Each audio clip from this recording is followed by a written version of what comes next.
అందరం కూడా బైబిల్ తెరచి మత్తయి సువార్త 6వ అధ్యాయం చూడండి. 5వ వచన భాగాన్ని మనం చదువుకుందాం. మరియు మీరు ప్రార్థన చేయునప్పుడు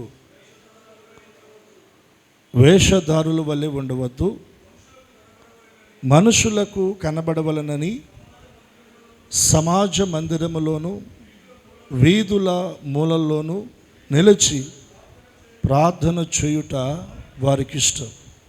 వారు తమ ఫలము పొంది ఉన్నారని నిశ్చయముగా మీతో చెప్పుచున్నాను. ఈ వచ్చిన భాగంలో ఉన్నటువంటి మాటలన్నిటినీ మనం ధ్యానించడానికి సమయం కాదు, కానీ ఈ వచ్చిన భాగంలో ఉన్నటువంటి మొదటి మాట ఈ రోజున మీ దృష్టిలోకి తీసుకొని రావాలని ఆశపడుతున్నాను. సాక్షాత్తు ప్రభు తన శిష్యులకు తెలియచేస్తున్న మాటలు ఇవి. కొండ మీద ప్రసంగంలో ప్రభు తెలియచేసినటువంటి అనేక విషయాల్లో ప్రార్థనను గురించి కూడా కొన్ని విషయాలు ప్రభు తెలియచేశారు. వాటిలో ఇక్కడ మనం చదివిన మాట ఏంటంటే, మీరు ప్రార్థన చేయనప్పుడు, మీరు ప్రార్థన చేయనప్పుడు. ఈ అధ్యాయాన్ని మనం చదువుతూ ఉన్నప్పుడు నాకు ఇదే మాట మీద 3 విషయాలు నాకు కనపడ్డాయండి. 2వ వచనాన్ని మనం గమనిస్తే అక్కడ ప్రభు పలికిన మాట, కావున నీవు ధర్మము చేయునప్పుడు. ఇందాక మనం ఏం చదివాం? ప్రార్థన చేయునప్పుడు. 2వ వచనంలో ఏం చదువుతున్నాం? ధర్మము చేయునప్పుడు. మీరు అలాగే 16వ వచనానికి వస్తే ఇక్కడ కూడా ఇంకొక మాట మనం గమనిస్తాం. మీరు ఉపవాసము చేయునప్పుడు. మీరు ఉపవాసము చేయునప్పుడు. ధర్మం చేసేటప్పుడు, ప్రార్థన చేసేటప్పుడు, ఉపవాసం చేసేటప్పుడు ప్రభు తన ప్రజలమైన మనకైనా కొన్ని నియమాలు ఇచ్చాడు. ఆ నియమాన్ని మనం ఫాలో అవ్వాలి.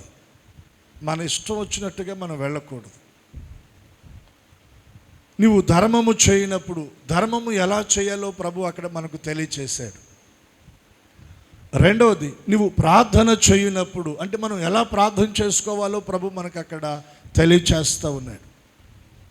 మీరు ఉపవాసం ఉన్నప్పుడు ఎలా మనం ఉపవాసం ఉండాలో అది కూడా ప్రభు మనకి తెలియచేస్తూ ఉన్నాడు. నిజంగా యేసయ్య ఎంత మంచి దేవుడు. నేను ఈ 3 మాటలు వరుసగా చదువుతూ ఉన్నప్పుడు ఒక తండ్రి తన పిల్లలకు వారి యొక్క ప్రవర్తన విధానం ఎలా ఉండాలో, మంచేదో చెడేదో, ఏది చేయాలో ఏది చేయకూడదు అని ఒక తండ్రి తన కుమారునికో కుమార్తెకో కూర్చోబెట్టుకొని చెప్తారు చూడండి. అలా యేసయ్య మనకు చెప్తా ఉన్నాడు. ఆయన ప్రేమ ఎంత గొప్పది. నువ్వు ధర్మము చేసేటప్పుడు ఇలా చేయాలి, నువ్వు ప్రార్థన చేసుకునేటప్పుడు ఇలా చేయాలి, నువ్వు ఉపవాసం ఉన్నప్పుడు నువ్వు ఇలా ఉండాలి, నువ్వు దేవుని మందిరానికి వెళ్ళేటప్పుడు నువ్వు ఇలా ఉండాలి. ఆ వివరాలన్నీ కూడా ప్రభు చక్కగా స్పష్టంగా ప్రభు తెలియచేస్తూ ఉన్నాడు.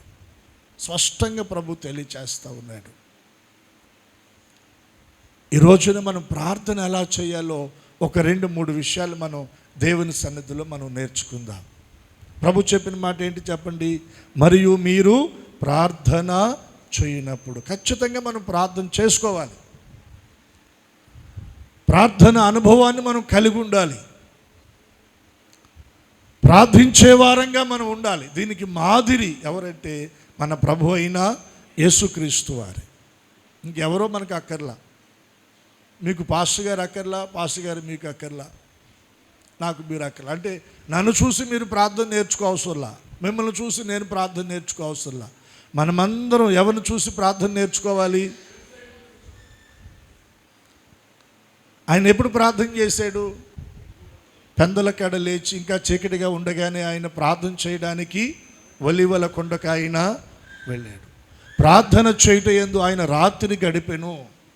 ఏకాంతముగా ఆయన ప్రార్థన చేయుటకు అరణ్యమునకు వెళ్ళెను, మోకాళ్ళుని ప్రార్థన చేసెను, ఆకాశము తట్టు కనులెత్తి లేదా చేతులెత్తి ఆయన కృతజ్ఞతాస్తుతులు చెల్లించి ప్రార్థన చేసెను. ఇటువంటి మాటలు ప్రభువారి జీవితంలో మనం చూస్తాం.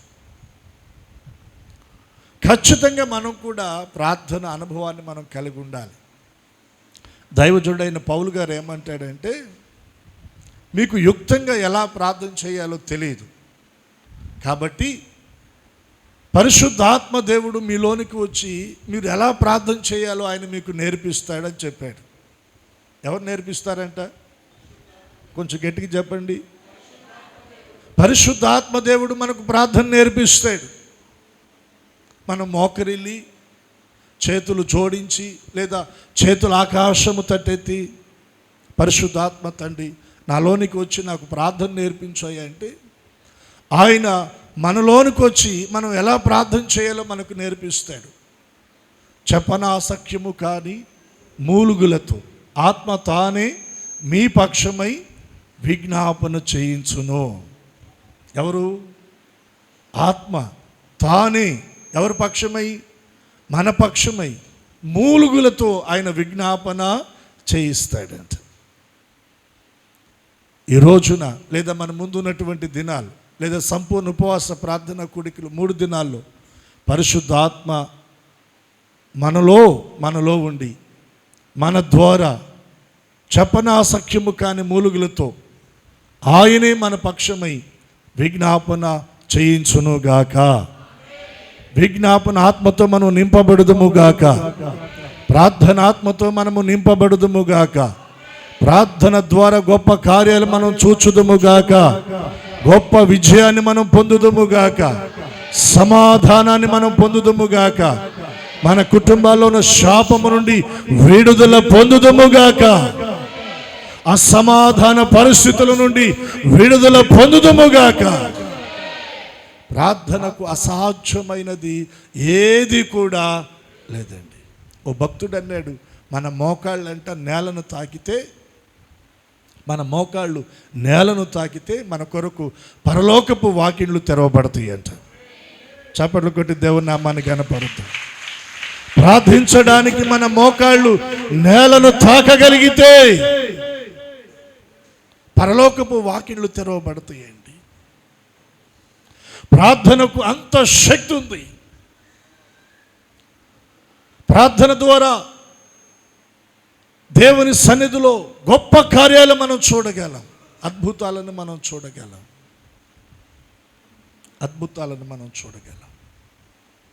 అయితే మనం ఎలా ప్రార్థన చేయాలి? ప్రార్థన చేసేటప్పుడు మనం ఏ విధమైనటువంటి మెళకువలను మనం కలిగి ఉండాలి? ఒక 2-3 విషయాలు నేను మీ దృష్టిలోకి తీసుకొని రావాలని ఆశపడుతున్నాను. ఈ రోజున మన మూల వాక్యం ఏంటంటే, మీరు ప్రార్థన చేయునప్పుడు, నాతో కలిసి అందరూ చెప్పండి, ప్రార్థన చేయునప్పుడు. ప్రార్థన చేయునప్పుడు. ప్రార్థన చేయునప్పుడు. ప్రార్థన చేసేటప్పుడు ఆ ప్రార్థనలో మనం కలిగి ఉండవలసిన కొన్ని మెళకువలు లేదా పరిశుద్ధాత్మ దేవుని యొక్క నియమం, ఆ క్రమాన్ని మనం నేర్చుకుందామండి. నేర్చుకుందాం. చూడండి, యెజ్రా గ్రంథం 10వ అధ్యాయం. యెజ్రా గ్రంథం 10వ అధ్యాయం మొదటి వచనం. ఒకరు చదువుతుండగా మీరందరూ కూడా గమనించండి. యెజ్రా ఏడ్చుచు దేవుని మందిరము ఎదుట సాష్టాంగపడుచు పాపమును ఒప్పుకొని ప్రార్థన చేసెను. ఎవరు ప్రార్థన చేసింది? యెజ్రా. ఎవరు చెప్పండి? యెజ్రా ప్రార్థన చేస్తూ ఉన్నాడు. ఎక్కడ ప్రార్థన చేస్తూ ఉన్నాడు? దేవుని మందిరము ఎదుట.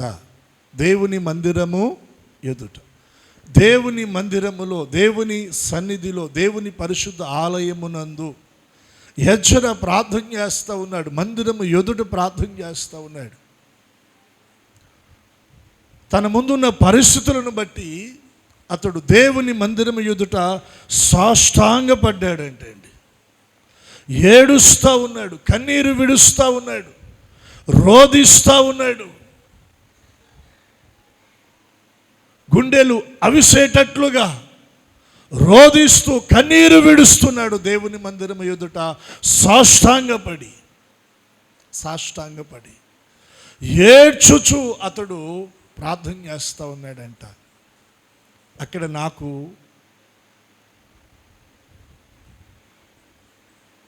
అర్థమైంది ఏంటో తెలుసా అండి? ఎజ్రా చేస్తున్న ప్రార్థనలో ఇందాక మనం అక్కడ చూసాం కదా, మీరు ప్రార్థన చేయునప్పుడు అన్నాడు. ప్రార్థన చేయునప్పుడు మనం ఎలా చేయాలి? ఎజ్రా ప్రార్థన చేస్తూ ఉన్నాడు. ఆ ప్రార్థనలో అతడు ఏం చేస్తూ ఉన్నాడంటే, పాపములను ఒప్పుకొనుచు. ఏం చేస్తూ ఉన్నాడు? ఉందా మాట? ఉందా? చూడండి, 10వ అధ్యాయం ఎజ్రా గ్రంథం 1వ వచనం. నాతో కలిసి అందరు ఈ మాటలు చెప్పండి. ఎజ్రా ఏడ్చుచు దేవుని మందిరము ఎదుట సాష్టాంగపడుచు పాపమును ఒప్పుకొని ఏం చేశాడంట? పాపమును ఒప్పుకొని ఏం చేశాడు అంటే, ప్రార్థన చేసేటప్పుడు మనం ఏం చేయాలి? ప్రార్థన చేసేటప్పుడు మనం ఏం చేయాలి? పాపమును ఒప్పుకోవాలి. పాపమును ఒప్పుకొని మనం ఏం చేయాలి? ప్రార్థన చేయాలి. మీరు ప్రార్థన చేయునప్పుడు మనలో జరగవలసిన ఒక క్రియ ఏంటంటే, పాపమును మనము ఒప్పుకోవాలి. ఎందుకు?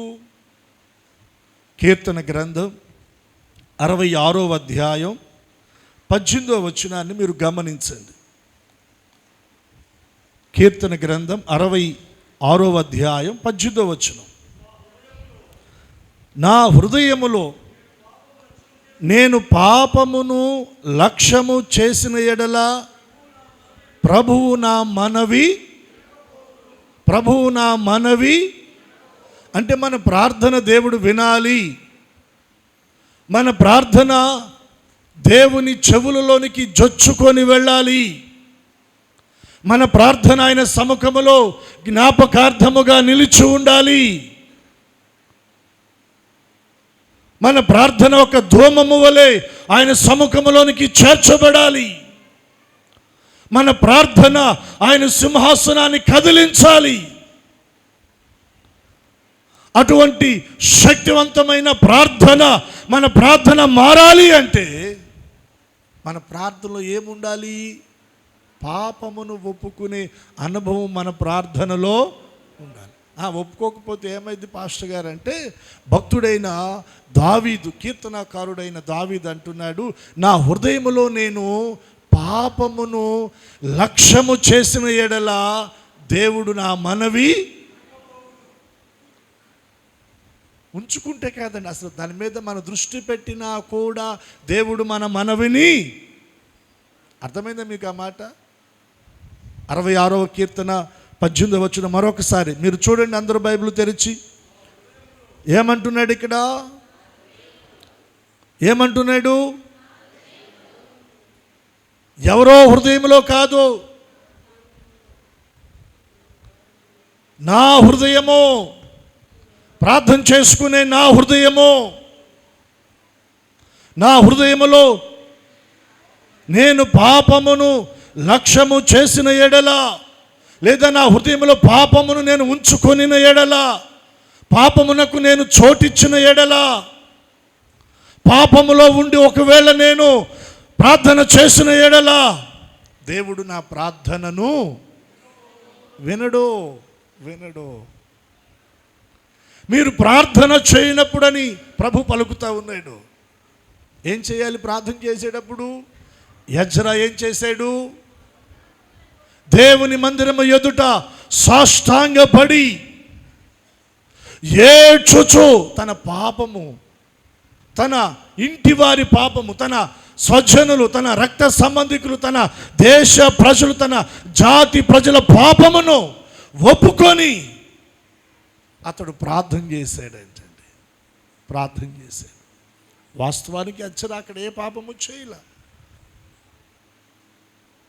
తన పితరులు, తన పూర్వీకులు,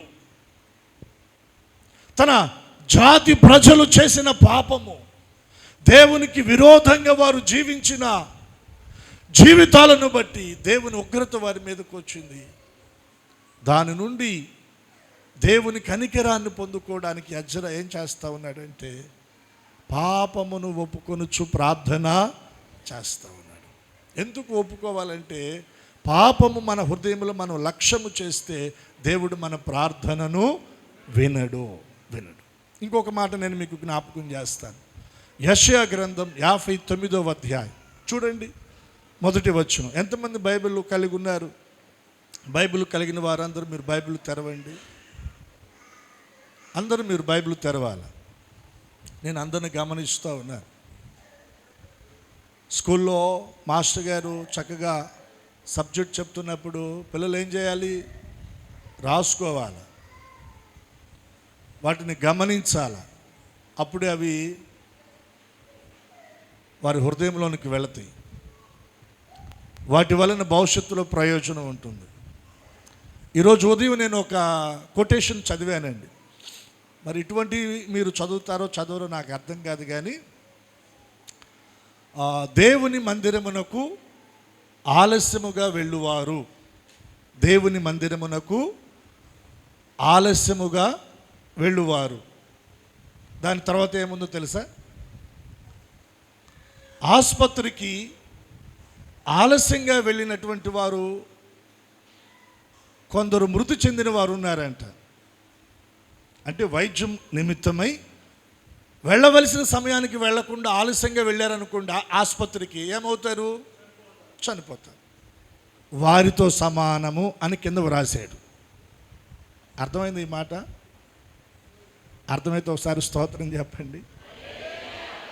నాకు భలే అనిపించిందండి. సరే, మనం ఈ వాక్యం దగ్గరకు వద్దాం. యెషయా గ్రంథం 59వ అధ్యాయం మొదటి వచనం ఏముంది చదవండి. అక్కడ రక్షింపనేరకయుండునట్లు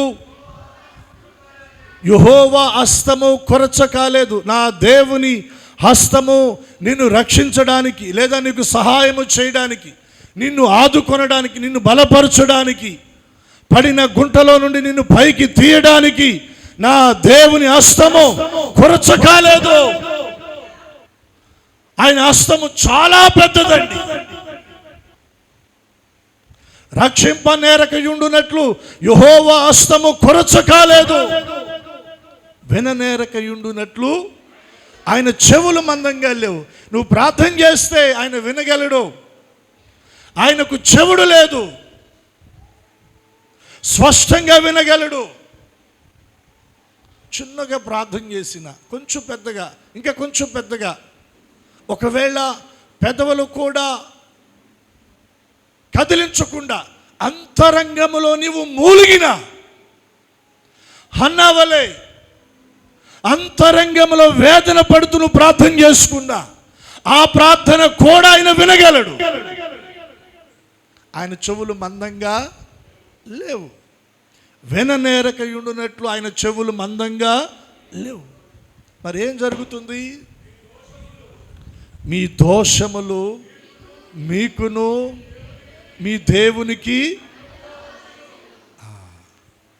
దేవుని సహాయము నువ్వు పొందకుండునట్లు, దేవుడు అనుగ్రహించే రక్షణ నువ్వు పొందకుండునట్లు, దేవుని కార్యాలు నువ్వు చూడకుండునట్లుగా నీకు అడ్డుగా ఎవరు వస్తున్నారు? ఇరుగు పొరుగు వాళ్ళు కాదు. ఎవరు వస్తున్నారు చెప్పండి? మనం వాళ్ళ మీద వీళ్ళ మీద పెట్టుకుంటాం, కానీ వాళ్ళ మీద వీళ్ళ మీద కాదండి. వాస్తవంగా మనకు అడ్డొస్తుంది ఏంటి? మన దోషం. మనకు అడ్డొస్తుంది ఏంటి? మన అతిక్రమం. మనకు అడ్డొస్తుంది ఏంటి? మన పాపం. మనకు అడ్డొస్తుంది ఏంటి? మన మొండి వైఖరి, మాట వినని స్వభావం. అందుకనే ప్రభు అంటున్నాడు, మీరు ప్రార్థన చేయనప్పుడు ఏం చేయాలి? పాపమును ఒప్పుకోవాలి. అది చిన్నదైనా పెద్దదైనా, బహిర్గతమైనవైనా బహిర్గతం కానివైనా, కనబడేవైనా కనబడనివైనా, అవి ఏవైనా దేవునికి ఆయాసాన్ని, దుఃఖాన్ని, బాధను కలిగించే ఆ తిరుగుబాటు మన జీవితంలో ఏదైతే ఉందో దానిని మనం ఒప్పుకోగలిగితే, ప్రార్థన చేయనప్పుడు దాన్ని మనం ఒప్పుకోగలిగితే, మన ప్రార్థన ఆయన చెవుల్లోనికి జొచ్చుకొని వెళ్ళిపోతుంది. రెండు చేతులు ఎత్తి బిగ్గరగా దేవునికి స్తోత్రం చెల్లిద్దాం. బిగ్గరగా చెప్దాము, ఇంకోసారి చెప్దాము. మీరు ప్రార్థన చేయనప్పుడు ఏం చేయాలి? ఎజ్రా ఏం చేశాడు? పాపమును ఒప్పుకొనుచు ప్రార్థన చేశాడు. పాపమును ఒప్పుకొనుచు ప్రార్థన చేశాడు. మనం కూడా ఒప్పుకోవాలండి. దానియేలు ప్రార్థనలో 1-2 విషయాలు మనం చూసి మనం మరలా 2వ అంశంలోనికి మనం వెళదాం. దానియేలు గ్రంథం అందరూ తెరవండి. దానియేలు గ్రంథం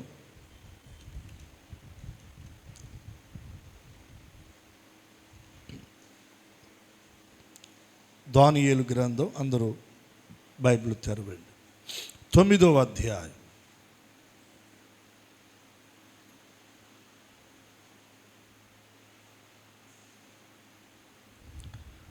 15వ వచనం. 9వ అధ్యాయం ప్రారంభం నుంచి దానియేలు ప్రార్థన మనకు కనబడుతుందండి. దానియేలు ప్రార్థన మనకు కనబడుతుంది. 3వ వచనాన్ని మీరు గమనిస్తే, అంతటా నేను గోనె పట్ట కట్టుకొని ధూళి తలపైన వేసుకొని ఉపవాసం ఉండి ప్రార్థన విజ్ఞాపనలు చేయుటకై ప్రభువగు దేవుని ఎదుట నా మనస్సును నిబ్బరము చేసుకుంటిని. నేను నా దేవుడైన యెహోవా ఎదుట ప్రార్థన చేసి ఒప్పుకున్నదేమనగా, అంటే ప్రార్థనలో ఏం చేస్తున్నాడు? ఒప్పుకుంటున్నాడు. ఒప్పుకున్నది ఏమనగా, ప్రభువా, మహాత్యము కలిగిన భీకరుడు వగు దేవా, నీ ఆజ్ఞలను అనుసరించి నడుచువారి ఎడల నిబంధనను నీ కృపను జ్ఞాపకము చేసుకునివాడా, మేమైతే నీ దాసులకు ప్రవక్తలు నీ నామమును బట్టి మా రాజులను, మా అధిపతులను, మా పితరులను, యూదయ దేశ జనులందరికీ చెప్పిన మాటలను ఆలకింపక నీ ఆజ్ఞలను, నీ విధులను అనుసరించుట మాని ఏం చేశారంట? పాపులమును దుష్టులమునై చెడుతనమందు ప్రవర్తించుచు తిరుగుబాటు చేసిన వారము. ప్రభువా, నీవైతే నీతిమంతుడవు, చెడుతనమందు ప్రవర్తించుచు తిరుగుబాటు చేసిన వారము మేమే. ప్రార్థన చేసేటప్పుడు ఏం ఒప్పుకుంటున్నాడు దానియేలే తిరుగుబాటు చేయలా. అయినప్పటికీ కూడా తన పితరులు, దేవుని సేవకులు, ప్రవక్తలు దేవుడు పంపించి వారి ద్వారా మాట్లాడుతున్నప్పటికీ కూడా ఆ మాటలు చెవిని పెట్టక యూదా ఇశ్రాయేలు ప్రజలు చెడుతనము చేస్తూ దేవునికి విరోధంగా తిరుగుబాటు చేసి వారు జీవించిన విధానాన్ని బట్టి దేవుడు యూదా ఇశ్రాయేలు ప్రజలను బబులోను రాజు నెబుకద్నెజరు చేతికి అప్పగించాడు, చెరకు అప్పగించాడండి.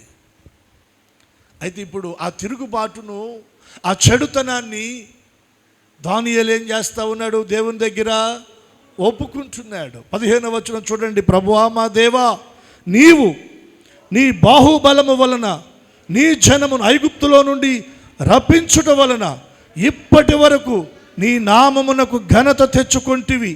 మేమైతే పాపము చేసి చెడు నడతలు నడిచిన వారము. ప్రభువా, మా పాపములను బట్టియు మా పితరుల దోషములను బట్టి యెరూషలేము నీ జనుల చుట్టూనున్న సకల ప్రజల ఎదుట నిందాస్పదమైనది. యెరూషలేము నీకు ప్రతిష్ఠితమైన పర్వతము. ఆ పట్టణం మీదకి వచ్చిన నీ కోపమును నీ రౌద్రమును తొలగిపోనిమ్ము. నీ నీతి కార్యములను బట్టి విజ్ఞాపనము చేసుకొనుచున్నాము. నీ నీతిని బట్టి, నీ కనికరమును బట్టి, నీ వాత్సల్యతను బట్టి, నీ దయను బట్టి అయ్యా నీ పాదాలను ఆశ్రయిస్తూ విజ్ఞాపన చేసుకుంటూ ఉన్నాం. కోపము మాను, ఆగ్రహాన్ని విడిచిపెట్టయ్యా. మా మీద ఉన్న రౌద్రాన్ని తొలగించు నాయనా. నీ కనికరాన్ని మా మీదకి రానివయ్యా.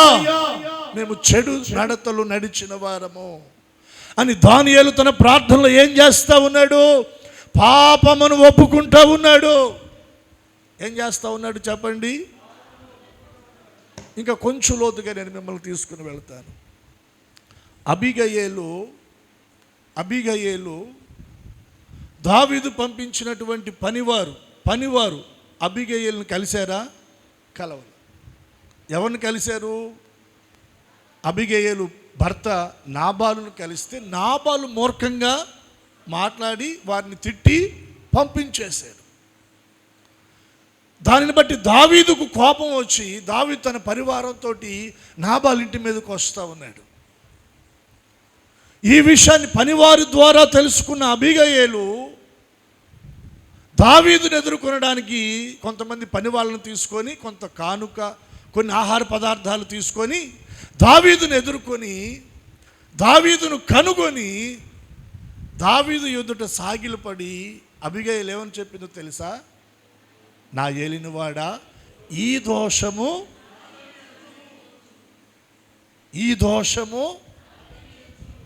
అంటే తన భర్త దోషాన్ని తన మీద వేసుకొని దావీదు దగ్గర ఒప్పుకుంది. దేవుని ఎదుట ప్రార్థన చేసేటప్పుడు మనం ఏదో నీతిమంతులు మనం అగపరుచుకోకూడదు. కానీ దేవుని కృపను బట్టి ఒకవేళ మనం చక్కగా మంచిగా ఆత్మీయంగా దేవుళ్ళు ఎదుగుతున్నప్పటికీ కూడా మనం ఏం చేయాలో తెలుసా? మన కుటుంబాలలో ఎవరైతే ఇంకా దేవునికి వ్యతిరేకంగా ఉన్నారో,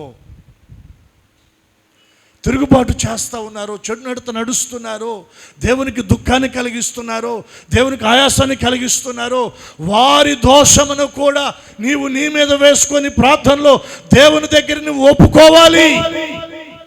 ఇది కాస్త ఆత్మీయ స్థితిలో లోతైన అనుభవం. మందిరానికి వచ్చామా వెళ్ళామంటే కాదండి. విశ్వాస జీవితంలో, ప్రార్థనలో కాస్తంత లోతుగా మనం నడిపించబడాలి. ఎప్పుడైనా నీ భర్త కొరకు నువ్వు ప్రార్థన చేసేటప్పుడు ఇలా చేసావా? నీ బిడ్డల కొరకు ప్రార్థన చేసేటప్పుడు ఇలా చేసావా? నీ భార్య కొరకు ప్రార్థన చేసేటప్పుడు ఇలా చేసావా? వారిలో ఉన్న చిన్న చిన్న బలహీనతలు, దేవునికి ఆయాసాన్ని కలిగించే ఆ తొట్టిపాట్లు, పొదస్తుమాను వారి మీద మనం వారిని హెచ్చరిస్తున్నాం, కానీ వాటిని నీ మీద వేసుకొని దేవుని దగ్గర ఒప్పుకున్నావా? ప్రభా ఇదిగో నాయన. అబీగయేలు దావీదు దగ్గర పలికినట్లుగా ఈ దోషము నాదని ఎంచు, ఈ దోషము నాదని ఎంచి క్షమించయ్యా. భర్త విషయంలో విజ్ఞాపన, బిడ్డల విషయంలో విజ్ఞాపన, తోబుట్టువుల విషయంలో విజ్ఞాపన, వారిది మన మీద వేసుకొని దేవుని సన్నిధిలో ప్రార్థన చేసే అనుభవం అండి ఇది. ప్రార్థన చేసే అనుభవం.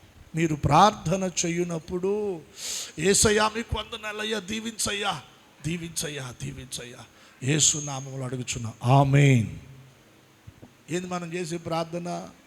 దీవించయ్యా, దీవించయ్యా, దీవించయ్యా. ఇక ఇదే. కానీ ప్రభు ఒక నియమాన్ని పెట్టాడు. ఆ నియమం ఏంటంటే మీరు ప్రార్థన చేయునప్పుడు ఏం చేయాలి? పాపాన్ని ఒప్పుకోవాలి. మనదే కాదు, మన ఇంటి వారి పాపాన్ని కూడా మనం ఒప్పుకోవాలి. ఇంటి వారిదే కాదు, తోబుట్టువులది, అయిన వారిది, ఆత్మీయులది మనం ఒప్పుకోవాలి. దానియేలు అదే కదా, ఒప్పుకున్నదేమనగా అంటున్నాడు.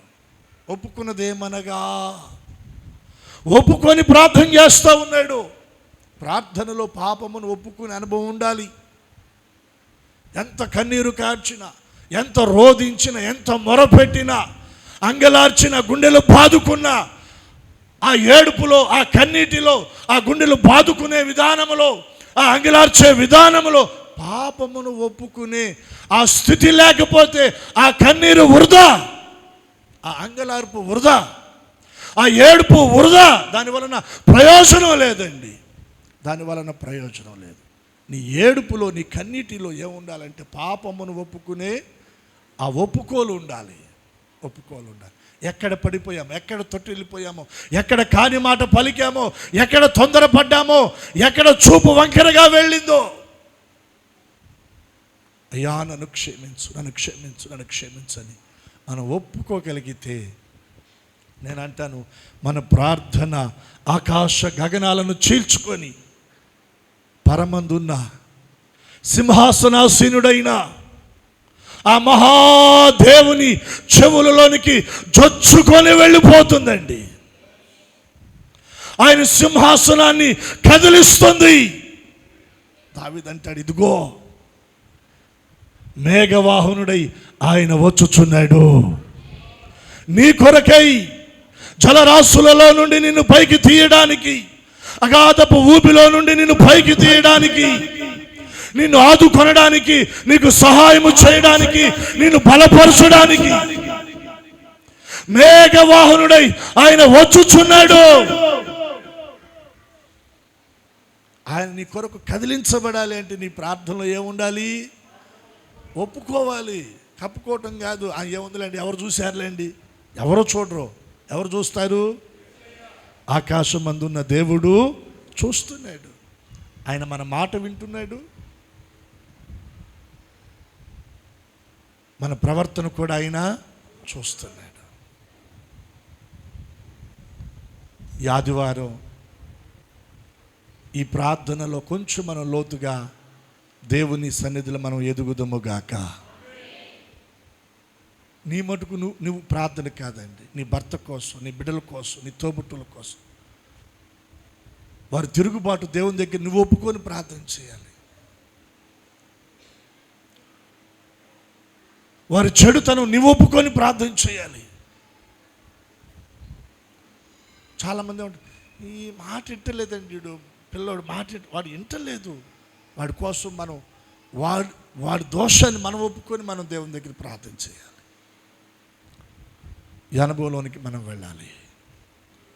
ఇక్కడ ఆగిపోతే సమయం మనకి ఎక్కువైపోతుంది కాబట్టి రెండో విషయానికి నేను మిమ్మల్ని తీసుకుని వెళ్తాను. మొదటిది ఏంటి? మీరు ప్రార్థన చేయనప్పుడు ఏం చేయాలి? మనం పాపాన్ని ఒప్పుకోవాలి. ఇప్పుడు రెండవది మనం చూద్దామండి.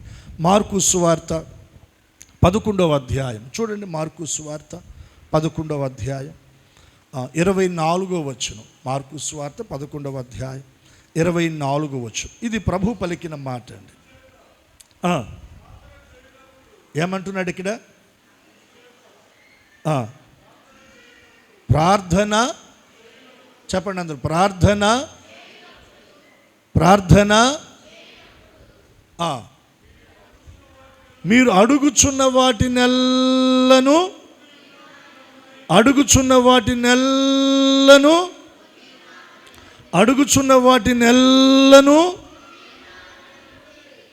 ప్రార్థన చేసేటప్పుడు ఏం చేయాలి? రెండవది, ప్రార్థనలో మనం ఏదైతే దేవుణ్ణి అడుగుతున్నామో దానిని ఆయన మనకి ఇస్తున్నాడని మనం ఏం చేయాలి?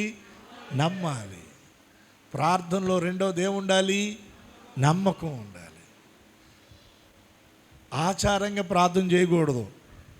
వాడుక అంటే ఏదో యాంత్రికంగా మనం ప్రార్థన చేయకూడదు. చెయ్యాలి కాబట్టి అన్నట్టుగా మనం ప్రార్థన చేయకూడదండి.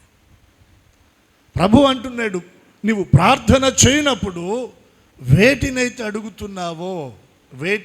నీవు అడుగుతున్నావో వాటిలో కొన్ని కాదు, నీవు అడుగు వాటినన్నిటినీ నువ్వు పొంది ఉన్నావని నమ్మాలి. ప్రార్థనలో మనం రెండవ విధానం ఏంటంటే, మనం ప్రార్థన చేసేటప్పుడు ఆ ప్రార్థనలో మనం విశ్వాసాన్ని కలిగి ఉండాలి, నమ్మకాన్ని మనం కలిగి ఉండాలి.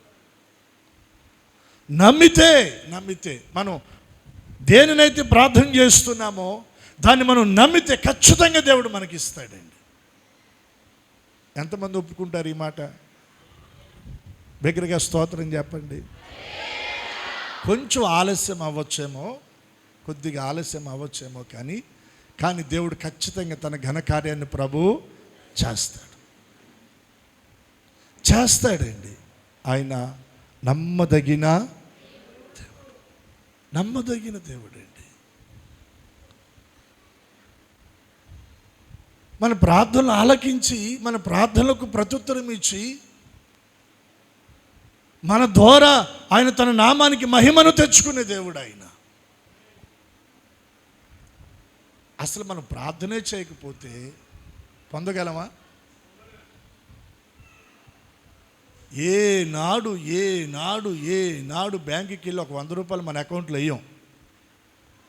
అవసరం వచ్చింది, బ్యాంక్ పాస్ పుస్తకం తీసుకుని వెళ్ళి నాకు 10,000 కావాలి, 20,000 కావాలని రాసి ఇస్తాడా బ్యాంక్? అయినా ఇస్తాడా? అట్లాంటి బ్యాంకు ఏదైనా ఉంటే చెప్పండి, వెళ్దాం. మరి ఏదైనా ఒక అవసరానికి, కష్టానికి మనం మన అకౌంట్ నుండి డబ్బులు మనం డ్రా చేసుకొని వాటిని మనం వాడుకోవాలంటే మొదట మనం ఏం చేయాలా?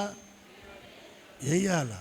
వేయటం తెలియదు కానీ తీయటానికి ఎదురు చూస్తున్నాం. నువ్వు ప్రార్థన చేస్తే, ఈరోజు నువ్వు ప్రార్థన చేస్తే రేపటి దినాన, ఆ మరుసటి దినాన ఖచ్చితంగా ఆ ప్రతిఫలాన్ని మనం పొందుతాం. తొలకరి వర్షం పడేటప్పుడు రైతు ఏం చేస్తాడు? పొలాలను దున్ని సాగు చేసుకోవడానికి చక్కగా పదునుగా చేసుకొని ఏం చేస్తాడు? దాంట్లో విత్తనాలు విత్తుతాడు. కోతకాలం, కడవరి కాల వర్షం అయిపోయిన తర్వాత కోతకాలం వస్తుంది కదా. కోతకాలంలో రైతు ఏం చేస్తాడు? పంటను కూర్చుకుంటాడు. విత్తేటప్పుడు విత్తితే కోతకాలంలో పంట కూర్చుకుంటాడు. ఇప్పుడు విత్తకుండా అప్పుడు కూర్చుకోగలడా? నేనేమంటానంటే, నువ్వు ప్రార్థన చెయ్యి, దాని ప్రతిఫలం కోతకాలంలో దేవుడు ఖచ్చితంగా, నీ కష్టకాలంలో దేవుడు నీకు సహాయాన్ని ఆయన చేస్తాడు. నువ్వు ప్రార్థన చేయనప్పుడు నువ్వు వేటిని అడుగుతున్నావో, ఏది నువ్వు దేవుని దగ్గర పెడుతున్నావో అర్చి, వాటన్నిటిని నువ్వు పొందుతున్నావని నువ్వు నమ్మితే దేవుడు తన కార్యాన్ని ఆయన చేస్తాడు. మనం నమ్మక కొన్ని పొందుకోలేకపోతున్నామండి. మన అవిశ్వాసాన్ని బట్టి కూడా కొన్ని మనం పొందుకోలేకపోతున్నాం. ఈ పునరుద్ధాన ఆరాధనలో రెండవదిగా నేను మీకు మనవి చేస్తున్నా ఏంటంటే, మనం ప్రార్థన చేయనప్పుడు ఏదైతే మనం ప్రార్థన చేస్తున్నామో దానిని మనం పొంది ఉన్నామని మనం ఏం చేయాలంటే నమ్మాలి. ఏం చేయాలి మనం చెప్పండి? నమ్మాలి. కర్మేలు పర్వతం మీద ఏలియా ప్రార్థన చేస్తూ ఉన్నాడు. దేని కొరకు? వర్షం కొరకు. 450 మంది బయలు ప్రవక్తలను ఏలియా ఒక్కడే హతమార్చాడు. బలిపీఠాలను పడద్రోసాడు. ఇశ్రాయేలీల్లో యెహోవాయే దేవుడని ఒక ఉజ్జీవాన్ని రగిలించాడు. ప్రజలందరూ ఒక తాటి మీదకు వచ్చారు. 2 తలంపులు విడిచిపెట్టారు. ఇప్పుడు ఇశ్రాయేల్ ప్రజల ఆ దేశం యెరూషలేములో ఉన్న కరువు తొలగించబడడానికి వర్షం కావాలి. దాని కొరకు కర్మేలు పర్వతం మీద మోకాళ్ళ మధ్యన తలకాయ పెట్టుకొని ప్రార్థన చేస్తున్నాడండి. ఎక్కడ పెట్టుకొని? మోకాళ్ళ మీద ఒరిగిపోయాడు. మోకాళ్ళ మధ్యన తన తలకాయ పెట్టుకొని ప్రార్థన చేస్తూ ఉన్నాడు. ప్రార్థన చేసి తన పనివాడిని పిలిచి కాస్త అటువైపు వెళ్ళి సముద్రం వైపు చూడు, ఏమైనా నీకు కనబడుతుందా అని అంటే, పనివాడు వెళ్ళి వచ్చి ఏం చెప్పాడంటే, నాకేం కనబడలేదయ్యా, మామూలుగానే ఉంది. మరలా ఏం చేశాడు? మోకాళ్ళ మధ్యన మరలా తలకాయ పెట్టుకొని మరలా ప్రార్థన చేశాడు. ఎన్ని మార్లు చేశాడు? 7 మార్లు ప్రార్థన చేశాడు. ఎన్ని మార్లు? 7 మార్లు ప్రార్థన చేశాడు. 7వ మారు అడిగాడు మరలా పనివాడిని, ఇంకొకసారి వెళ్ళి చూడని. వాడు వెళ్ళి చూశాడు. చూసి వచ్చి ఏం చెప్తున్నాడు? సముద్రంలో నుండి ఒక మనిషి అరచేయంత మేఘం అలా పైకి ఎక్కుతుందయ్యా, అలాగా పైకి ఎక్కుతుంది. అప్పుడు ఏలి ఆ పనివానికి ఏం చెప్పాడో తెలుసా? నీవు ఆహాబు దగ్గరికి వెళ్ళి ఈ వర్తమానం చెప్పు. ఏంటి ఆ వర్తమానం? దేవుడు వర్షాన్ని కురిపించబోతున్నాడు. వర్షాన్ని దేవుడు ఆ మాట చెప్పేటప్పుడు ఏమన్నాడు తెలుసా? వర్షము నిన్ను ఆపకుండునట్లుగా రథం సిద్ధపరచుకొని వెళ్ళు. అక్కడ ఏలియా పలికిన మాటల్లో అతడు దేని కొరకైతే ప్రార్థన చేశాడో దానిని దేవుడు జరిగించబోతున్నాడన్న విశ్వాసంతో నమ్మి ఆ పనివానికి చెప్తున్నాడు ఆ మాట. ఖచ్చితంగా వర్షం పడుతుంది, మామూలు వర్షం కాదు.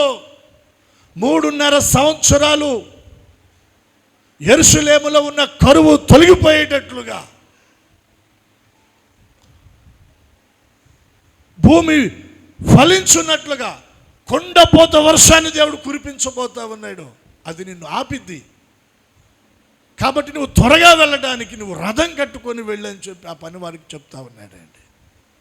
అంటే 7 మారులు ఏలియా దేవుని దగ్గర మోకరిల్లి దేని కొరకైతే ప్రార్థన చేశాడో దానిని విశ్వసించి పనివానికి చెప్తా ఉన్నాడు. నేను మీకేం చెప్తున్నానంటే, మనం ఏదైతే ప్రార్థన చేస్తున్నామో దానిని మన జీవితంలో లేదా మన కుటుంబాలలో మన పిల్లల పక్షంగా దేవుడు అద్భుతం చేస్తాడని విశ్వాసంతో మన కుటుంబంలో భర్తతో మాట్లాడాలి, పిల్లలతో మాట్లాడాలి, తోబుట్టులతో మాట్లాడాలి. విశ్వాసంతో మనం మాట్లాడాలి. మనం ప్రార్థన చేసేది ఒకటి, ఇంట్లో మాట్లాడేదేమో ఇంకొకటి. అర్థం చేసుకోండి ఈ మాట. మనం ఏమని ప్రార్థన చేస్తున్నామో, ప్రభా ఇదిగో నాయన నాకు ఈ అవసరం ఉంది, అయ్యా మీరు తీర్చండి, లేకపోతే ఈ ఇబ్బంది ఉంది విడిపించండి, ఈ బలహీనత అనారోగ్యం ఉంది స్వస్థపరచండి అని మనం ప్రార్థన చేసాం. ప్రార్థన అయిపోయింది. ఆ సమయానికి ఆయన వచ్చాడు. ఇంటి ఆయనతో మాట్లాడతాం ఏమని, ఈ రోగం తగ్గదండి, ఇది తగ్గే రోగం. ప్రార్థన ఏమని చేసాం? ఆయనతో ఏమంటుంది? ఇది తగ్గే రోగం. అంటే మనం ప్రార్థన చేసిన దానికి మనం మాట్లాడేదానికి పొంతనుందా? మనం ఏదైతే ప్రార్థన చేస్తున్నామో ఆ ప్రార్థనను స్థిరపరుస్తూ, ఆ ప్రార్థనను రూఢిపరుస్తూ విశ్వాసంతో మనం మాట్లాడాలి. ఆ ప్రార్థనకు మనం ఆమోద ముద్ర వేయాలి. అలా మనం చేయగలిగితే దేవుడు గొప్ప కార్యాలు చేస్తాడు. ఆ పనివానితో ఏలియా చెప్పాడా, నువ్వు ఆహాబు దగ్గరికి వెళ్ళు, త్వరగా వెళ్ళు, వర్షం నిన్ను ఆపకున్నట్లుగా రథాన్ని కట్టుకొని వెళ్ళు అన్నాడా? మనోడు కొంచెం స్లో. కొంతమంది మను తిన్న పావులాగా ఉంటారని అంటుంటారు పెద్దోళ్ళు. నిజమే, మనం ఎంత చెప్పినా వాళ్ళకి అర్థమై సావదో, మరి అర్థమైనా ఇక విధానం అంతే అర్థమై సావదు. కానీ ఎంత చెప్పినా ఆ పనివాడు ఇంకా సరిచేస్తున్నాడు, అక్కడక్కడ రథాన్ని సరిచేస్తున్నాడు, మరి ఆ రౌతులు గుర్రాలు సరిచేస్తున్నాడు వెళ్ళడానికి.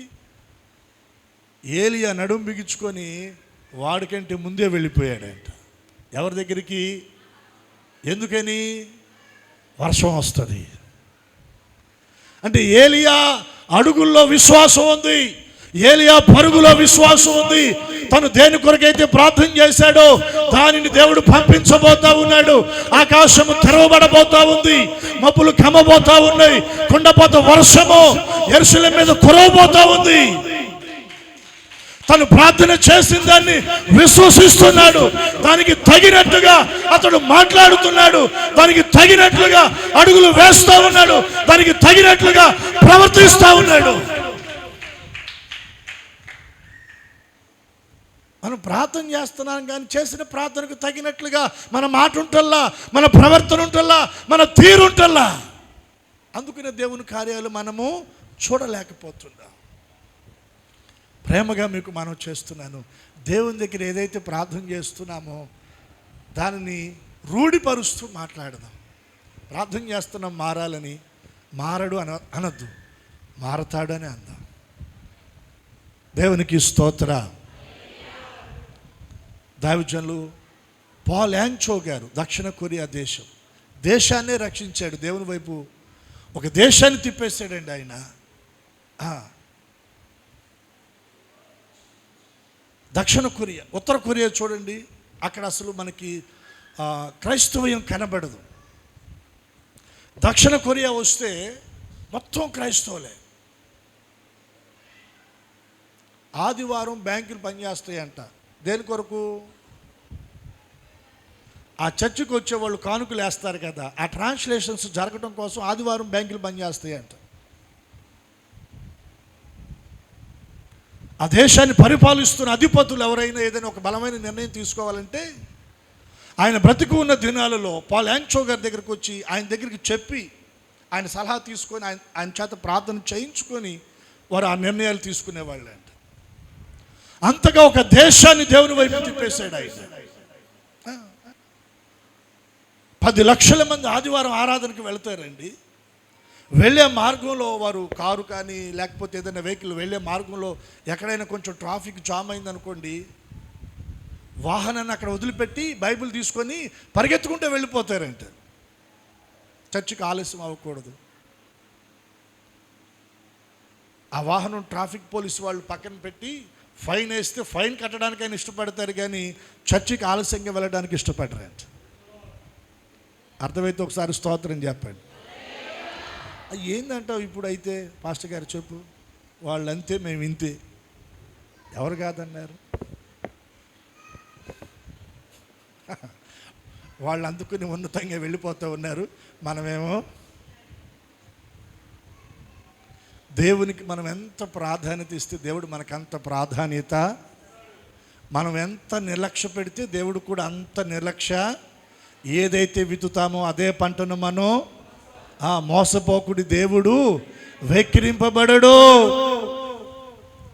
దేవుని సన్నిధి, దేవుని పట్ల నువ్వు ఏ ఆలోచన చేస్తావో అదే ఆలోచన తిరిగి దేవుడు నీ ఎడల చేస్తాడు. నీ కష్టకాలములో ఆయన మౌనంగా ఉంటే, నీ శ్రమ దినాన ఆయన మౌనంగా ఉంటే నీ పరిస్థితి ఏమైపోతుందో ఆలోచన చేయి.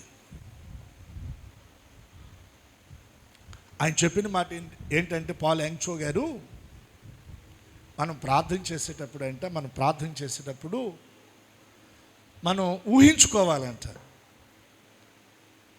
మారని భర్త ఉన్నాడు, రోజు తాగొస్తున్నాడు, గొడవ అయిపోతుంది ఇంట్లో, నెమ్మది ఉండటం లేదు, సమాధానం ఉండటం లేదు. భర్త కోసం ప్రార్థన చేస్తున్నావు. ప్రార్థన చేసేటప్పుడు అంటే ఊహించుకోవాలంట. ఏమని? ప్రభా, ఈరోజు నా భర్త తాకుండా ఇంటికి వస్తున్నాడు. ఎలా వస్తున్నాడు? తాకుండా ఎలా వస్తాడో, ఆ సిచ్యువేషన్ ఎలా ఉంటుందో, ఆ మూమెంట్ ఎలా ఉంటుందో ఇంట్లో, అవన్నీ ఊహించుకోవాలంట. అలా ఊహించుకుంటూ ప్రార్థన చేయాలంట. ఆయన నేర్పాడు సంఘానికి. అలా రోజు తాగొచ్చి కొడతాడు. ఈరోజు తాగి రాకుండా వచ్చి ప్రేమగా పలకరించి పక్కన కూర్చొని భోంచేద్దాం అందరం కలిసి అంటే ఎలా ఉంటుందో అది ఊహించుకొని దాన్ని ఊహల్లోకి తీసుకొచ్చి ప్రార్థన చేయి. వాటన్నిటిని దేవుడు ఏం చేస్తాడు? ఆమేనని నీ జీవితంలో నెరవేరుస్తాడు. దానికి తగినట్లుగా మాట్లాడు, దానికి తగినట్టుగా ప్రవర్తించు. నువ్వు ప్రార్థన చేయనప్పుడు వేటిని అడుగుతావో అవన్నీ పొంది ఉన్నావని నువ్వేం చేయాలి? నమ్మాలి. నమ్మాలి అంటే ఊరకాల నేను నమ్ముతున్నాను నోటితో చెప్పి వదిలేయటం కాదు. మాట్లాడాలి, ప్రవర్తనలో కూడా అది, విధానాల్లో కూడా అది కనబడాలి.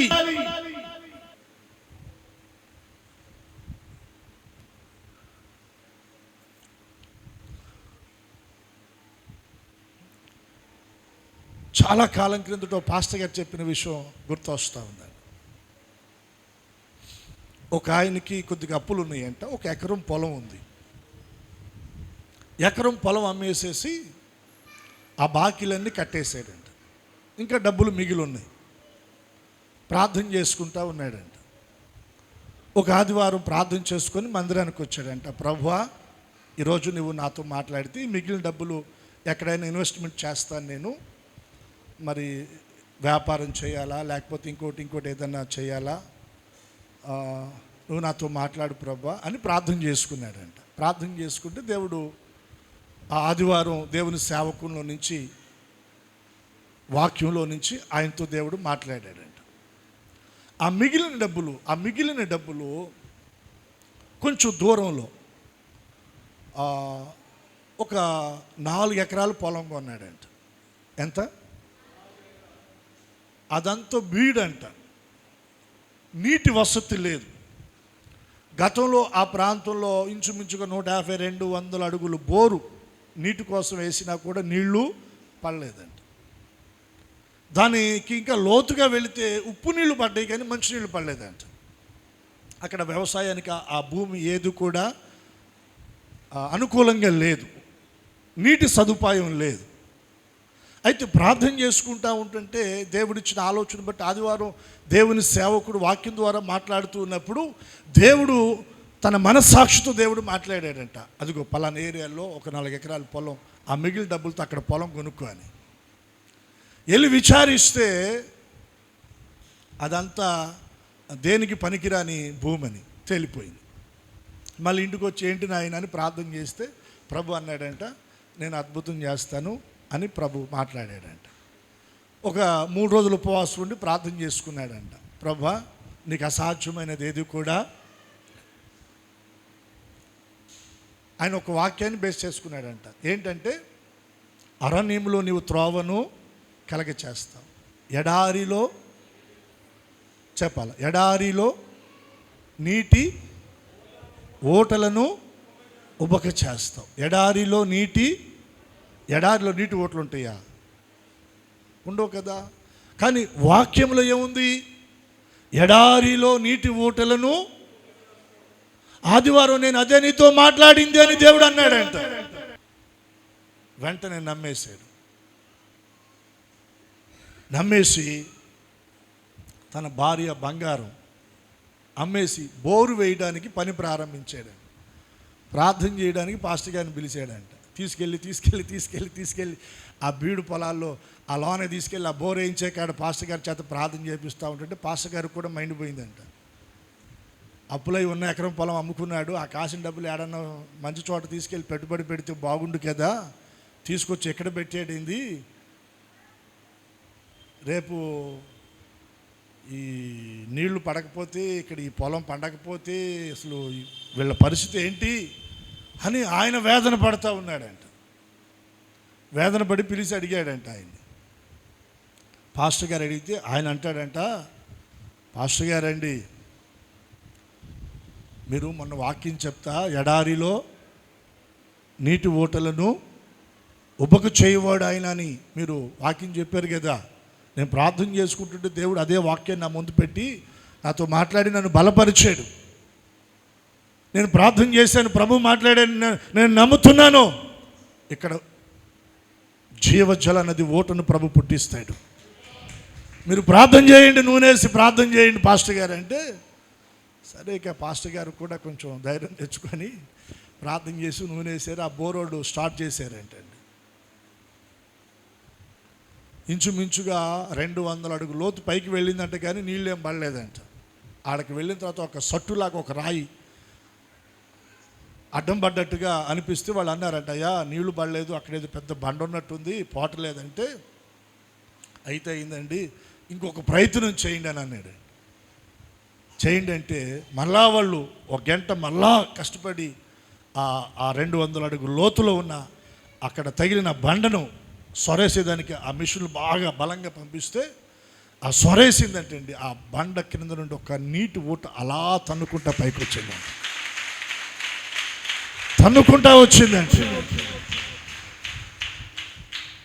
అప్పటికి అక్కడ ఉన్న వారికి కొంచెం అనుమానమే, ఇక్కడ ఉప్పు నీళ్ళు పడతాయి, మంచినీళ్ళు పడవని.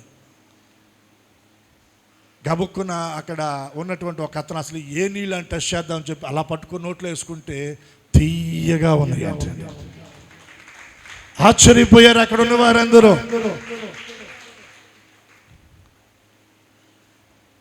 పాస్టర్ గారు ఆశ్చర్యపోయాడండి. ఆ బోరేస్తున్న వారు ఆశ్చర్యపోయారు. నిజంగా నువ్వు ప్రార్థన చేసుకున్న దేవుడు గొప్ప దేవుడు. నువ్వు ఏ దేవునికి ప్రార్థన చేసావో ఆ దేవుడు గొప్ప దేవుడు. ఆ వ్యక్తి అంటున్నాడు, అవును, బండను చీల్చి ఇశ్రాయేలు ప్రజల దాహాన్ని తీర్చిన నా దేవుడు ఈ రోజున ఇక్కడ 200 అడుగుల లోతులో ఉన్న బండను చీల్చి నా అక్కర అవసరతను నన్ను దీవించడానికి జీవజల నది ఓటనైనా పుట్టించిన దేవుడు. సాక్ష్యం ద్వారా ప్రభువును మహిమపరిచాడు.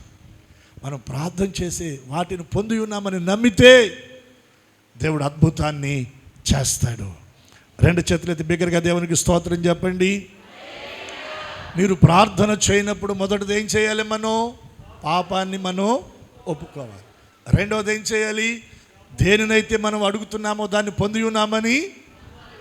దేన్నైతే అడుగుతున్నామంటే ఏది పడితే అది అడిగితే ఇస్తాడా? ఆహా, ఇక్కడ ఒక లాజిక్ ఉందండు. పిచ్చి పిచ్చి అన్ని అడిగి అన్ని వాడేసుకుంటానంటే ఇస్తాడా దేవుడు? దేవుడు నీ రక్షణ కొరకు, నీ కుటుంబం క్షేమం కొరకు, నీ బిడ్డల దీవెన కొరకు అడుగు, సంఘ క్షేమాభివృద్ధి కొరకు అడుగు, సమాజం క్షేమం కొరకు అడుగు, దీవెన కొరకు అడుగు. ఖచ్చితంగా దేవుడు ఇస్తాడు. దేవునికి స్తోత్ర. 3వ విషయాన్ని చెప్పి నేను ముగించేస్తాను. చూడండి, లూకా సువార్త 18వ అధ్యాయం 1వ వచనం. లూకా సువార్త 18వ అధ్యాయం 1వ వచనం.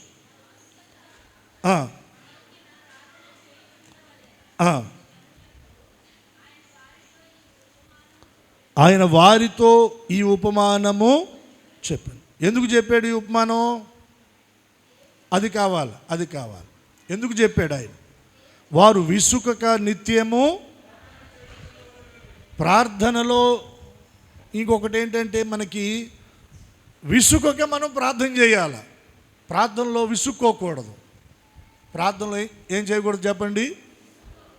ప్రార్థనలో సనకూడదు, ప్రార్థనలో విసుగుదల రాకూడదు. కొంతమంది నిష్ఠూరాలన్నీ ప్రార్థనలో నిలబోస్తూ ఉంటారు. స్తోత్రం చెప్పండి. ఎంతసేపు చెబుతాడండి ఆ పాస్టర్ గారు వాక్యం? గంట అయిపోయింది, గంట దాటిపోయిందండి. ఇక ఈ కూటం ఈ ఆరాధన ముగించడా? ఒక మాట చెప్పి నేను ముందుకు వెళ్తాను. ఫోన్ పట్టుకొని మీరు టైం పెట్టుకొని 30 నిమిషాలు లేదా 40 నిమిషాలు చూడండి. న్యూస్ లేకపోతే ఇంకోటి ఏదో ఎంటర్టైన్మెంట్ ఏదో చూస్తారు కదా, చూడండి. చూసేటప్పుడు కొంచెం మీరు పైకి ఏదో కొంచెం నవ్వుకోవటం, సంతోషంగా, లేకపోతే ఏదో ఫీల్ కనపడుతుంది. 30 నిమిషాలు లేదా 40 నిమిషాలు అయిపోయిన తర్వాత మీరు చూడండి, మీ మనస్సులో, మీ హృదయంలో నెమ్మది అనేది కనపడదు. చిరాకుగా ఉంటుంది, పిచ్చి పిచ్చిగా ఉంటుంది, గలిబిలిగా ఉంటుంది. నీ హృదయం నెమ్మదిగా అనిపించదు. 30 నిమిషాలు 40 నిమిషాలు అక్కర్లేదండి. ఒక్క 10 నిమిషాలు ప్రార్థన చేసుకుంటా ఉండు, లేదా ఒక్క 10 నిమిషాలు బైబిల్ చదువు. ఆ 10 నిమిషాలు అయిపోయిన తర్వాత నీ హృదయాన్ని నువ్వు పరీక్షించుకో. ఎలా ఉంటుందో తెలుసా? నెమ్మదిగా ఉంటుందండి. నెమ్మదిగా ఉంటుంది. పిచ్చి పిచ్చిగా అనిపించదు, చిరాగ్గా అనిపించదు, కలవరం అనిపించదు. ఒక నెమ్మది నీ హృదయాన్ని ఏలుబడి చేస్తుంది. ప్రార్థన నీ హృదయంలోనికి నెమ్మదిని పంపిస్తుంది. ప్రార్థన నీ హృదయంలోనికి సమాధానాన్ని పంపిస్తుంది. ప్రార్థన నీ హృదయంలోనికి సంతోషాన్ని పంపిస్తుంది. ప్రార్థన నీ హృదయంలోనికి ఒక ధైర్యాన్ని పంపిస్తుంది. లోక సంబంధమైన వాటిలో నీ సమయాన్ని నువ్వు గడిపితే అవి నీకు చికాకును తీసుకొస్తాయి, కలవరాన్ని తీసుకొస్తుంది, సమస్యలను తీసుకొస్తాయి. ఆ తర్వాత వాటిని అధిగమించలేక, జయించలేక నీ జీవితం కన్నీటిమయంగా మారిపోతుంది.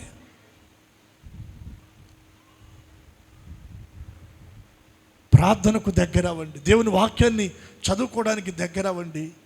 మీ హృదయం ఎంత ప్రశాంతంగా ఉంటుందో. రెండు చేతులు ఎత్తి స్తోత్రం చెప్పండి. విసుకోక మాకండి, కాస్త ఇష్టంగా ప్రార్థన చేసుకోండి. ఎలా చేయాలి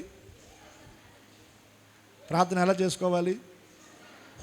పాస్టర్ గారు ప్రార్థన చేసుకోండి, తప్పదురా నాయనా, స్తోత్రం స్తోత్రం అని రెండు నిమిషాలు అలా మోకాళ్ళు వేసి యేసు రక్తమే చేయం పాస్టర్ గారిని సంఘం అంతటిని తుడిసేయి. ఒక్క మాటలు తుడిసేస్తారు, తుడిసేయని. అట్లా కాదండి, ఇష్టంగా. ఒక ఫ్రెండ్తో మాట్లాడేటప్పుడు ఎలా మాట్లాడతారు చెప్పండి అమ్మా. ఒక స్నేహితునితో, ఒక స్నేహితురాలితో మాట్లాడేటప్పుడు ఎలా మాట్లాడతారు? ఇష్టంగా మాట్లాడతారు, అవునా కదా? భర్త భార్యతో మాట్లాడేటప్పుడైనా, భార్య భర్తతో మాట్లాడేటప్పుడైనా ఇష్టంగా మాట్లాడతారు. అలాగే ప్రార్థనలో కూడా దేవునితో మనం ఇష్టంగా మాట్లాడాలి, ప్రీతిగా మాట్లాడాలి, ఆసక్తిగా మాట్లాడాలి, హృదయాన్ని తెరచి మాట్లాడాలి. ప్రార్థనలో హృదయాన్ని తెరచి మాట్లాడాలి, విసుకోకూడదు.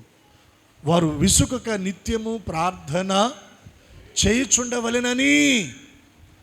నువ్వు నిత్యము ప్రార్థన చేసుకోవాలి.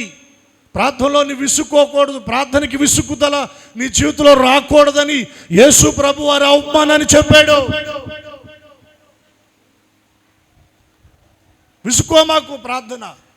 మరలా మరలా మరలా మరలా మరలా మరలా మరలా మరలా ప్రార్థన చేయి. రోజు తింటానే ఉంటాం, ఒక్కరోజు కూడా బోరు కొట్టదు, అవునా కాదా? నిజం చెప్పండి. మధ్యాహ్నం తినదే రాత్రి తింటాం భోజనం, రాత్రి తినదే మళ్ళీ రేపు పగలు, రేపు పగలు తినదే మళ్ళీ రేపు రాత్రికి బోరు కొడుతుందా? మరి ప్రార్థన అంటే అందరికి కాదు. అందరికి బోరు కొట్టకపోతే యేసుప్రభు ఎందుకు చెబుతాడు ఆ మాట? వారు విసుకక నిత్యము ప్రార్థన చేయుచుండవలెనని. అంటే నీ విషయమై యేసయ్య ఏమని కోరుకుంటున్నాడంటే, నువ్వు విసుకక నిత్యము ప్రార్థన చేయాలి. యాకోబు వలె. ఎవరి వలె చెప్పండి? ఒక రాత్రంతా పెనుగులాడాడంట. నీవు నన్ను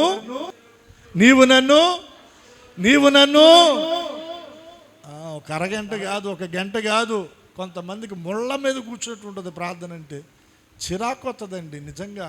వ్యక్తిగతంగా వాళ్ళకి నాకు ఏ ఆస్తిపాస్తులు గొడవలు లేవు, తిరుగుతూ ఉంటారు ఘోరక.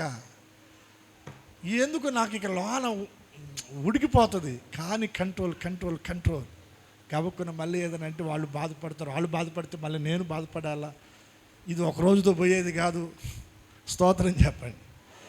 ఎందుకు వీళ్ళు ఇలా తిరుగుతారా అంటే, ఆ సన్నిధి మాధుర్యం వాళ్ళకి అర్థం కాక అలా వెళుతూ ఉంటారులే. కానీ నన్ను నేనే తమాయించుకొని కంట్రోల్ చేసుకుంటాను. దేవునికి స్తోత్రం చెప్పండి. ఒక రాత్రంతా అంటే 12 గంటలు ప్రార్థనలో దేవుని పాదాలు పట్టుకొని యాకోబు పోరాడుతూ ఉన్నాడు. నీవు నన్ను ఆస్వాదించు, కుదరదు, నన్ను పోనీ అంటాడు దేవుడు. నేను నిన్ను పోనీను, నువ్వు నన్ను ఆస్వాదించు. నన్ను పోనీ అంటాడు దేవుడు, నేను పోనీని అంటాడు. ఎన్ని మార్లండి. ఒకే ఒక అంశం రాత్రంతా చేశాడు. ఎవరు? యాకోబు. ఏంటి అంశం అది? ఇంకేమైనా పెట్టాడా? అంశాలు ఏమైనా పెట్టాడా? ఏమీ లేవు. ఒకటే అంశం. ఏంటది? నన్ను ఆస్వాదించు, నన్ను ఆస్వాదించు, నన్ను ఆస్వాదించు, నన్ను ఆస్వాదించు, నన్ను ఆస్వాదించు, నన్ను ఆస్వాదించు. దేవునికి కూడా బోరు కొట్టలేదేమో. అడుగుతూ ఉన్నాడు. నన్ను ఆశీర్వదించయ్యా, నన్ను ఆస్వాదించయ్యా. చివరికి దేవుడు అన్నాడు, సరేలే ఆస్వాదిస్తాలే, కానీ నీ పేరేందో? నా పేరు యాకోబు. అయితే యాకోబు కాదు నీ పేరు. ఏం పేరు? ఇశ్రాయేలు. యాకోబు పేరు మార్చి యాకోబుని ఇశ్రాయేలుగా చేసి దేవుడు ఏం చేశాడు? ఆశీర్వదించాడండి. నేను అంటాను, విసుకక నిత్యము నువ్వు ప్రార్థన చేస్తే యాకోబును ఆశీర్వదించిన దేవుడు నిన్ను కూడా ఆశీర్వదిస్తాడు. నన్ను కూడా, మనందరిని కూడా ఆయన ఆశీర్వదిస్తాడు. యాకోబు వలె మనము విసుకక నిత్యము ఆయన సన్నిధిలో ప్రార్థన చేసి ఆత్మతో నింపబడుదుము గాక. పట్టుదల ఉండాలి. అయ్యా నన్ను ఆశీర్వదించు, నా కుటుంబాన్ని ఆస్వాదించు, నా బిడ్డలను ఆస్వాదించు, నా బిడ్డలను రక్షించు, నా భర్తను రక్షించు, నా కుటుంబాన్ని రక్షించు. విడువక పట్టుదలతో మనం విసుకక నిత్యము ప్రార్థన చేయాలి. మూడవది నేనేం చెప్తున్నానంటే, మన ప్రార్థనలో పట్టుదల ఉండాలి. మన ప్రార్థనలో విసుగుదల రాకూడదు. పొందే వరకు దేవుని దగ్గర నుంచి మనం దేవుణ్ణి వదిలిపెట్టకూడదు. అర్థమైంది ఈ మాట? దేన్నైతే అడుగుతున్నామో దాన్ని దేవుని దగ్గర నుంచి పొందే వరకు మనం దేవుణ్ణి వదిలిపెట్టకూడదు. అటువంటి ప్రార్థన మనం చేయాలి. మీరు ప్రార్థన చేయనప్పుడు మొదటిది ఏంటి చెప్పండి? పాపమును మనం ఒప్పుకోవాలి. రెండవది నమ్మాలి. మూడవది పొందుకునే వరకు దానిని మనం వదిలిపెట్టకూడదు. పట్టుదలతో ప్రార్థన మనము చేయాలి. అట్టి కృప ప్రభు మనకు అనుగ్రహించునుగాక. ప్రార్థన చేసుకుందాం. మోకరించగలిగినటువంటి వారు మోకరించండి. కొద్ది సమయం, ఎక్కువ సమయం కాదు, దేవుని దగ్గర మనం ప్రార్థన చేసుకుందాం. పరిశుద్ధాత్మ దేవుని సన్నిధి ప్రసన్నత మనను కమ్ముతూ ఉంది. మందిరమంతా దేవుని మహిమతో నింపబడతా ఉంది. దేవుని సన్నిధి మన మధ్య ఉంది. పరిశుద్ధాత్మ దేవుని సన్నిధి మనను కమ్ముతూ ఉంది. పరిశుద్ధాత్మ దేవుడు మన మధ్యన సంచరిస్తూ ఉన్నారు. ఆయన సంచరిస్తున్నారు. ప్రార్థనా పూర్వకంగా దేవుని సన్నిధిలో కొద్ది సమయం ఉందామా? మోకరించండి. చేతులు ఆకాశము తట్టెత్తండి. భారం అనుకోమాకండి. చేతులు ఆకాశము తట్టెత్తండి.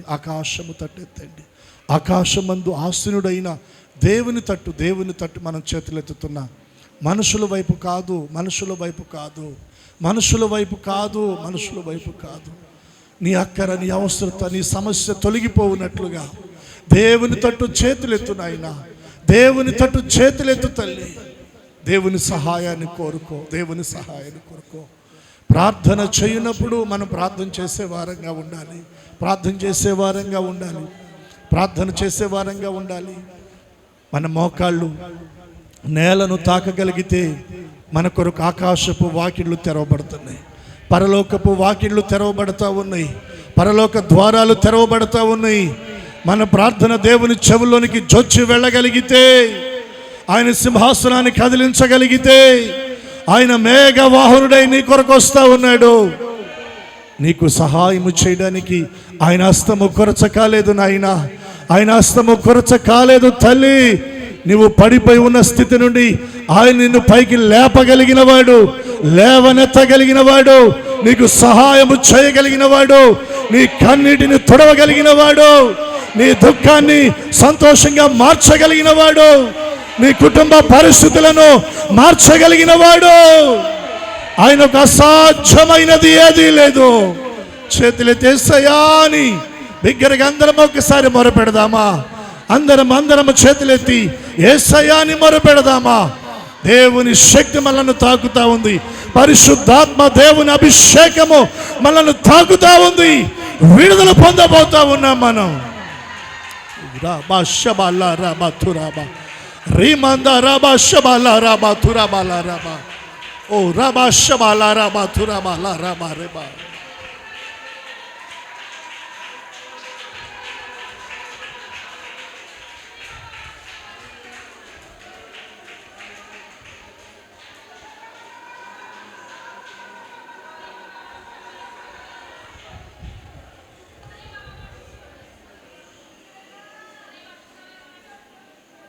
మీకు మనవి చేస్తా ఉన్నాను, ఈ సమయంలో మీ బాధ ఏదో, మీ కష్టం ఏదో, మీ సమస్య ఏదో, మీ బలహీనత ఏదో, మీ అనారోగ్య పరిస్థితి ఏదో, నీ ఆర్థిక సమస్యలు, అప్పులు సమస్య ఏదైతే ఉందో ఒక్క నిమిషం చేతులెత్తి దేవుని దగ్గర చెప్పగలరా?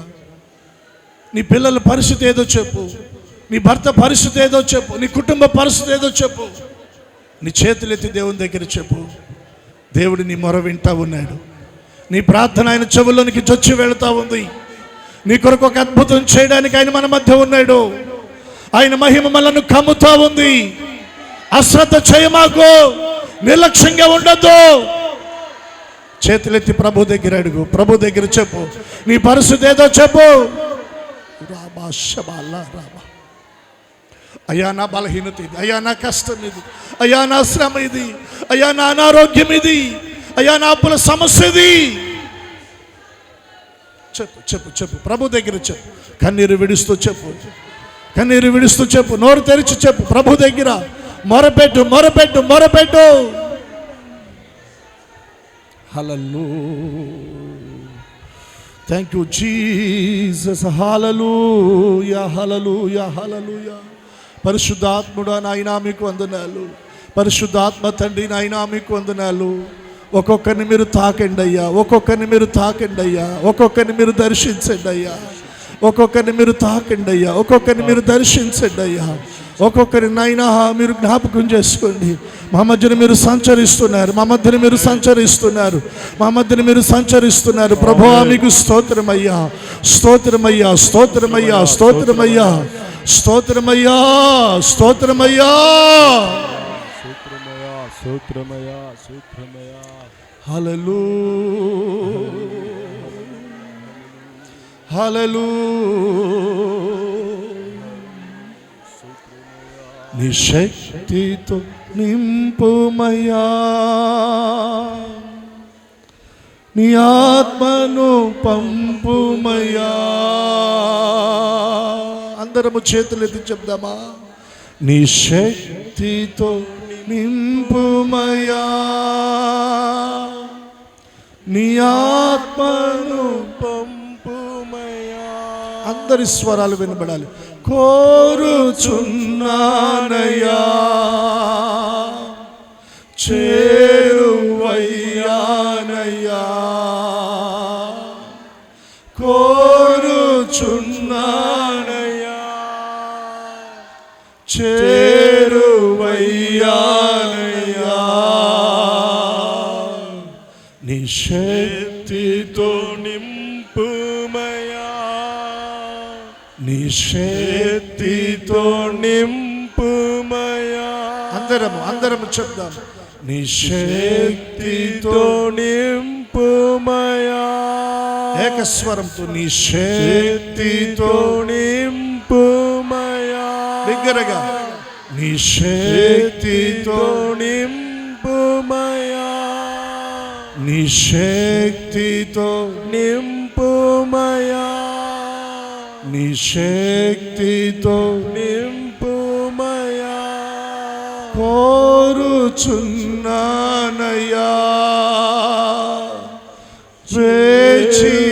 వేచియున్నానయ్యా, కోరుచున్నా, వేచియున్నానయ్యా. నీ శక్తితో ఎస్, నీ శక్తితో బిగ్గరగా బిగ్గరగా నీ శక్తితో మరొకసారి మరొకసారి శక్తితో నింపుమయ్యా, నీ శక్తితో నింపుమయ్యా, నీ శక్తితో నింపుమయ్యా. నింపండి అయ్యా, ఒక్కొక్కరిని నింపండి అయ్యా, నింపండి మీ శక్తితో. కొలతలేని అభిషేకముతో, అగ్ని అభిషేకముతో, అగ్ని అభిషేకముతో, ఆత్మాభిషేకముతో, పరిశుద్ధాత్మ అగ్ని అభిషేకముతో నాయనా ఒక్కొక్కరిని నింపండి అయ్యా, ఒక్కొక్కరిని తాకండి అయ్యా. ఏ ఒక్కరిని మీరు దాటి వెళ్ళొద్దు నాయనా. చిన్న బిడ్డలు మొదలుకొని యవ్వనులు, పెద్దలు, వృద్ధులు, ఓ తండ్రి ఒక బలమైన అగ్ని అభిషేకము పరలోకము నుండి నాయనా ఒక్కొక్కరి మీదకి మీరు విడుదల చేయండి. వాక్ శక్తి వారికి అనుగ్రహించిన కొలది వారు అన్య భాషలో మాట్లాడినట్లుగా తండ్రి, ఓ తండ్రి ప్రతి ఒక్కరూ నాయన మీ ఆత్మతో నింపబడాలి, ఆత్మతో నింపబడాలి, నింపబడాలి, నింపబడాలి, నింపబడాలి, నింపబడాలి. రాబా శబాలా రాబా తురాబా రిబాలా రాబా శబాలా రాబా తురాబా రాబా రిబాలా రాబా శబాలా రాబా తురాబా రాబా. ఓ రిబాలా రాబా శబాలా రాబా తురాబా రాబా రిబదర బలర బర బలర బష బలర బాబా.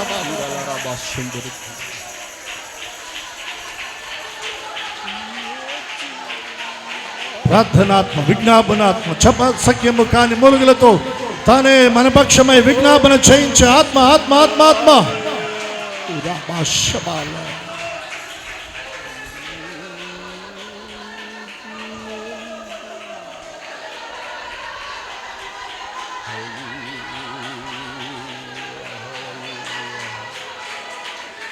Praise the Lord, praise the Lord, praise the Lord. Thank you, Jesus, thank you, Jesus, thank you, Jesus. Thank you, Lord, thank you, Lord, thank you, Lord. Thank you, Master. పరిశుద్ధ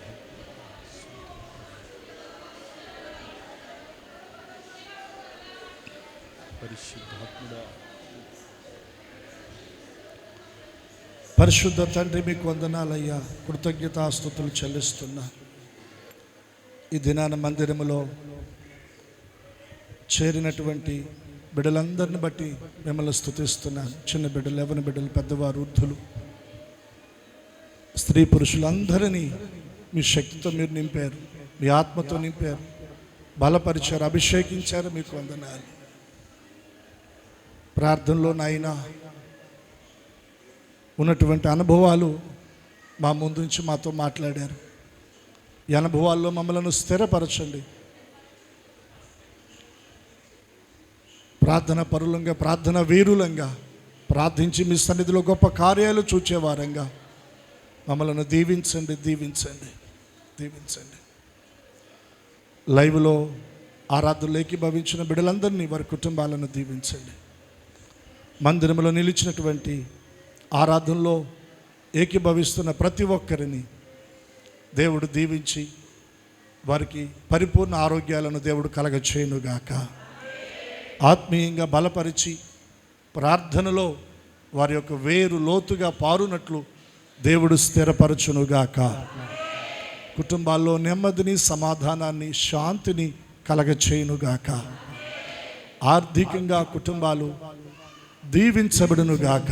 ఆమేన్. చేతుల కష్టార్జితాన్ని దేవుడు ఆశీర్వదించునుగాక. ఆమేన్. చేతి పనులను దేవుడు స్థిరపరచునుగాక. ఆమేన్. వ్యాపారాలను దేవుడు ఆశీర్వదించునుగాక. ఆమేన్. ఉద్యోగాలను దేవుడు దీవించునుగాక. ఆమేన్. వ్యవసాయాన్ని దేవుడు ఆశీర్వదించునుగాక.